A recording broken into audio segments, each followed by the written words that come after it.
5 observations from yesterday's Arsenal versus Man United match. Wagwan, how did 14th place Man United draw 1-1 with Arsenal? Let's break it down in a way that won't put you to sleep.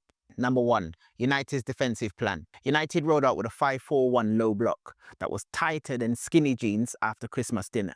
Ruben Amorim had his team so well organised, he could have been giving Arsenal directions to a brick wall.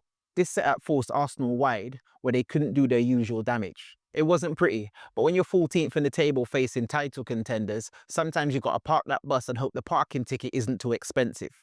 Number 2, Zirkzee's isolation. Poor Zirkzee, up there on his own, like the last person at a party waiting for an Uber. His hold-up play against Saliba and Gabriel, let's just say it wasn't great. Those two Arsenal defenders are absolute units, but let's be honest, when United spent all that money, they expected someone who can keep the ball for at least 3 seconds. He needs to use his body better and make sure those layoffs count. Right now, he's giving Manchester United's midfield less service than a budget airline, but they need to play to his strengths too, whatever they are. 3, missing big chances. When Garnacho absolutely rinsed Calafiori on the right side, where was Zirkzee? Nowhere near where he needed to be.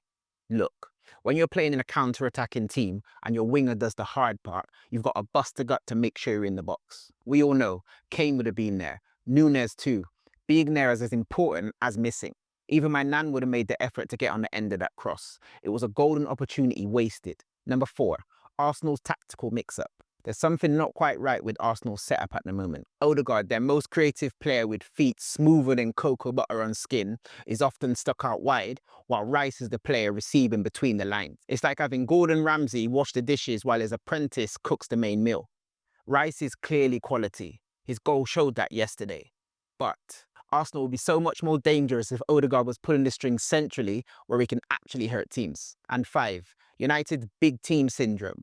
Man United have developed a proper case of split personality this season. They're taking points off the big boys, drawing with Arsenal yesterday, 2-2 at Anfield, and going to City and beating them 2-1 at their yard. Yet they can't seem to beat the teams that they should be handling. It's like they only get out of bed for big occasions. Ruben needs to get his team as motivated for Crystal Palace as they are for Liverpool. Or they'll be stuck in mid-table mediocrity watching the Champions League on telly again next season. And remember, if you want more analysis that doesn't feel like homework, hit the follow button.